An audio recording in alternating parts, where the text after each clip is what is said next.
Hola, hola, amantes del lujo y la excentricidad. Bienvenidos de nuevo a mi canal.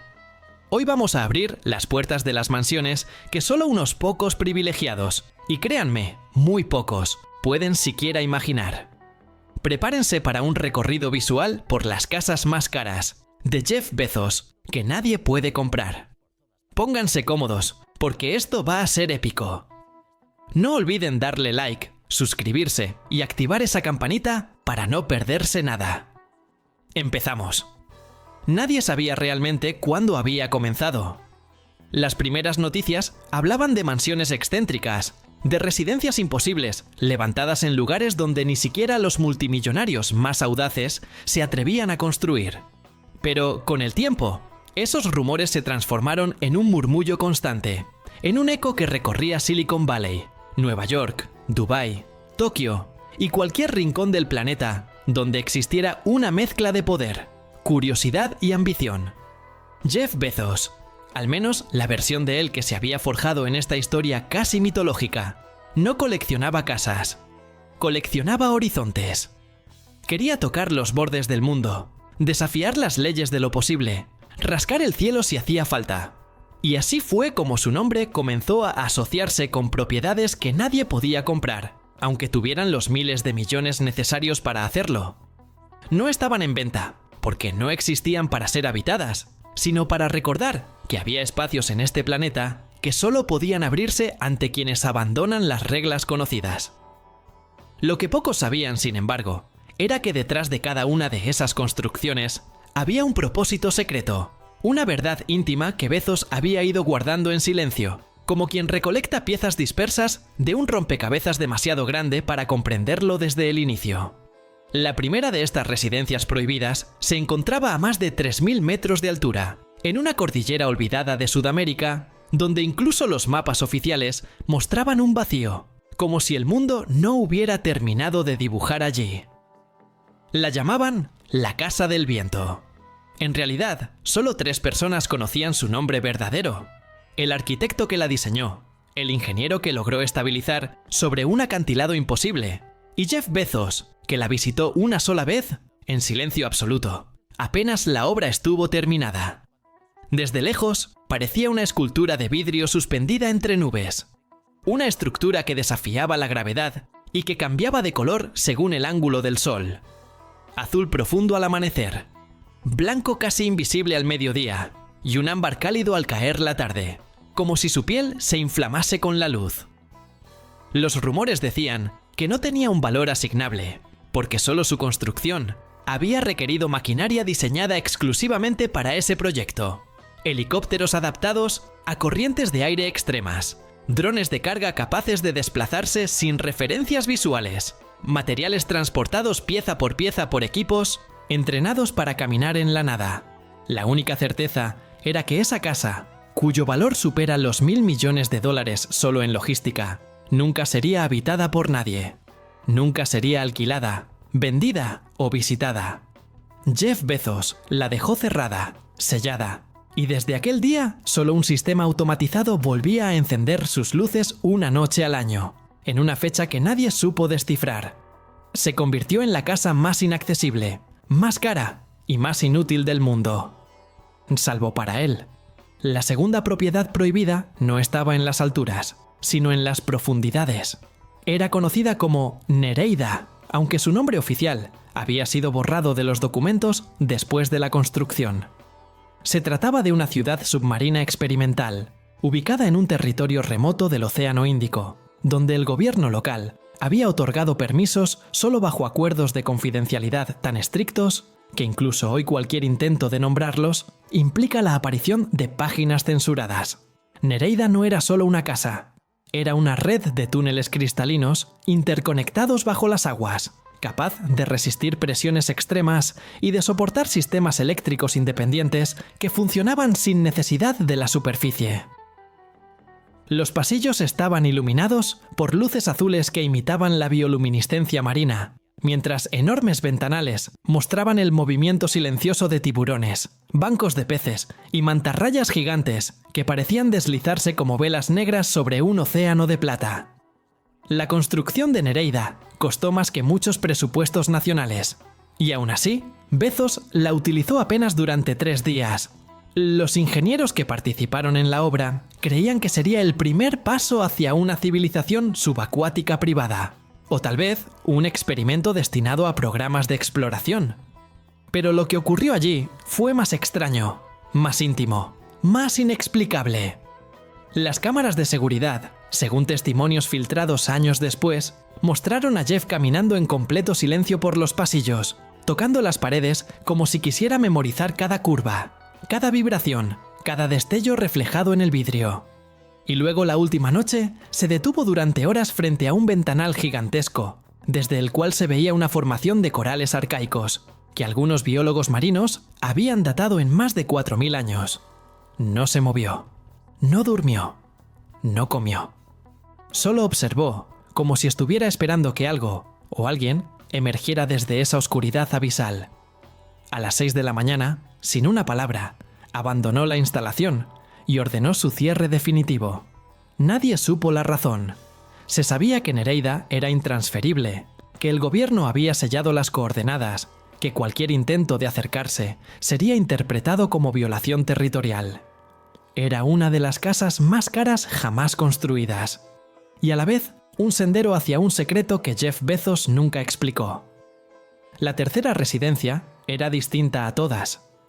No desafió la naturaleza, sino el tiempo. Se encontraba perdida en el desierto de Nevada, en un área privada donde no existían carreteras, señales ni referencias visuales. Para llegar, era necesario un helicóptero autónomo, cuyo destino solo podía programarse, con una clave biométrica vinculada al propio Jeff Bezos. La llamaban la Casa del Tiempo. A simple vista, parecía una construcción moderna, minimalista, rodeada de dunas rojizas y un silencio absoluto. Pero su interior albergaba algo completamente inesperado. Un gigantesco reloj mecánico de múltiples niveles, cuyas piezas estaban talladas en titanio y cristal, y que había sido diseñado para marcar el tiempo durante los próximos 10.000 años. No era una metáfora. El reloj estaba programado para seguir funcionando durante 1 milenio aunque la humanidad desapareciera. Bezos pasaba horas allí, caminando alrededor del enorme mecanismo que giraba con una lentitud hipnótica. A veces llevaba cuadernos de notas. Otras veces se sentaba frente a una ventana y observaba la sombra del reloj desplazarse lentamente por el suelo, siguiendo un ritmo tan pausado que resultaba casi imperceptible. Lo que nadie imaginaba es que esta casa no había sido creada para él. Era una ofrenda, un legado, una manera de comunicarse con aquellos que todavía no habían nacido. Una de las pocas personas que tuvo acceso a la propiedad confesó tiempo después, en una entrevista que nunca fue publicada, que Bezos había dicho algo inquietante mientras observaba el mecanismo. Yo no estaré aquí cuando este reloj dé su primera vuelta completa, pero alguien que aún no existe lo verá y entenderá. ¿Entender qué? El empleado nunca obtuvo respuesta. La Casa del Tiempo no podía venderse porque su valor no era económico. Era filosófico. Era el intento de dejar una huella que no pudiera borrarse con el ciclo de la tecnología, la política o la fama.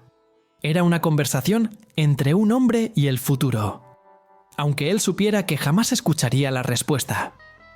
Hubo una cuarta casa, una casa que casi nadie conoce, una casa que, según algunos empleados de confianza, ni siquiera aparece registrada en ninguna base de datos, ni figura en ninguna declaración pública. Es la más extraña de todas. Y la más cara. La llamaban el refugio de los sueños interminables.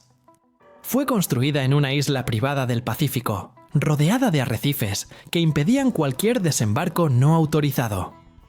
A diferencia de otras propiedades, esta no buscaba exhibición, ni desafío arquitectónico, ni experimentación tecnológica. Era un lugar para dormir. Bezos había invertido cantidades inimaginables en diseñar el sistema de descanso más avanzado del planeta. No se trataba de lujo, sino de ingeniería neurológica. La casa estaba equipada con sensores que monitoreaban ondas cerebrales, cámaras de privación sensorial, cápsulas de sueño profundo, paneles de sonido blanco generados por algoritmos basados en frecuencias biológicas humanas y un sistema de luz que imitaba ciclos naturales de distintas épocas geológicas. Casi ningún empleado sabía por qué existía esa propiedad. Algunos creían que era un laboratorio secreto de bienestar humano. Otros, que buscaba prolongar la vida mediante descansos perfectos. Pero la verdad se supo gracias a un diseñador que un día, por error, escuchó una conversación privada entre Jeff y su asesor médico. «Quiero volver a soñar como antes», dijo el magnate, con una voz que nunca había usado en público. «Necesito que los sueños vuelvan a durar». Nadie supo qué significaba exactamente. Algunos creyeron que era una metáfora del agotamiento. Otros, que buscaba una manera de desconectar del peso de su imperio. Pero quienes conocieron fragmentos de la historia empezaron a sospechar que había algo más profundo, tal vez más humanamente frágil, detrás de aquella obsesión. Bezos pasó varias temporadas en la isla, pero algo extraño ocurrió. Cuanto más perfeccionaba el sistema, menos tiempo pasaba allí. Como si los sueños que había encontrado ya no necesitaran ser repetidos. Una casa creada para volver a soñar. Una casa tan cara que no puede ser comprada, porque pertenece para siempre a una parte de la mente humana que ningún dinero puede alcanzar. ¡Madre mía! ¿Se imaginan vivir en una de estas propiedades? Es una locura total. Pero esperen, que aún nos queda mucho por descubrir sobre los impresionantes hogares de Jeff Bezos. Si están tan fascinados como yo, déjenme un comentario abajo contándome cuál de las casas les ha dejado con la boca abierta. Y si aún no lo han hecho, este es el momento perfecto para darle un buen like a este video. Pero existía una quinta casa, la más extraña, la más inaccesible, la más valiosa y la más secreta. Esta casa jamás fue construida. Nunca se colocó una piedra, un cimiento, una estructura. No porque fuera imposible, sino porque Jeff Bezos decidió no hacerlo. La idea existió. Los planos existieron.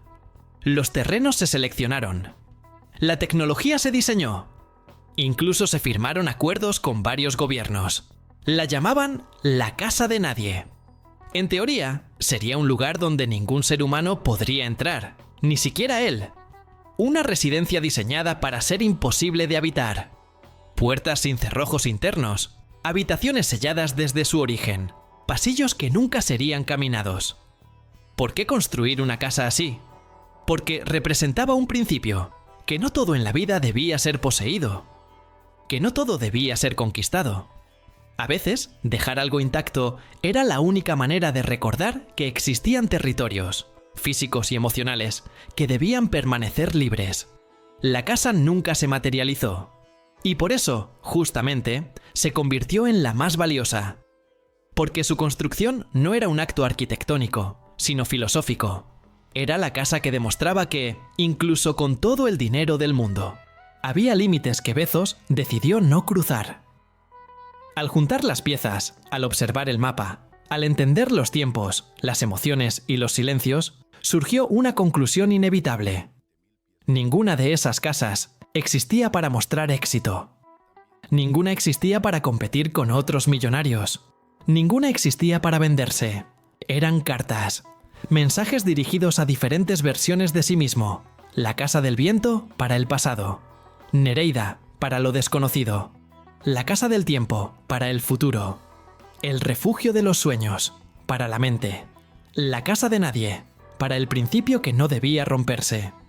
Eran, en esencia, las 5 residencias que ningún ser humano podría comprar, porque no estaban hechas para ser poseídas, sino para ser entendidas. Y la conclusión final, aquella que nadie pudo ver excepto quienes lograron descifrar el propósito, fue esta. Jeff Bezos no coleccionaba casas. Coleccionaba respuestas. Respuestas a preguntas que solo él conocía. Respuestas que no se expresaban en palabras, sino en estructuras, lugares y silencios. Esa es la razón por la que estas residencias nunca se pondrán en venta. Porque sus verdaderos dueños no son personas, sino emociones. Y las emociones no pueden comprarse. A veces, En conferencias internacionales, algún periodista se atreve a preguntar por estas casas. Bezos sonríe, cambia de tema, o simplemente responde con una frase que parece casual, pero que esconde más de lo que revela. Hay lugares en el mundo que existen solo para recordarnos quiénes fuimos. Y nunca dice más. Las coordenadas de las casas siguen siendo un secreto. Las historias reales se han diluido en rumores. Las verdades íntimas duermen en cuadernos guardados en bóvedas privadas. Pero algo es seguro. Las casas más caras de Jeff Bezos que nadie puede comprar no fueron construidas para ser vividas, sino para ser recordadas. Y así concluye nuestro recorrido por las propiedades más exclusivas y deslumbrantes de Jeff Bezos, un verdadero tesoro inmobiliario que desafía la imaginación. Espero que hayan disfrutado de este vistazo al opulento mundo de uno de los hombres más ricos del planeta. Si este viaje por el lujo les ha encantado, no olviden regalarme un like y suscribirse al canal para no perderse ninguna de nuestras futuras exploraciones. ¿Cuál de estas casas les pareció más impresionante o extravagante? Cuéntamelo todo en los comentarios.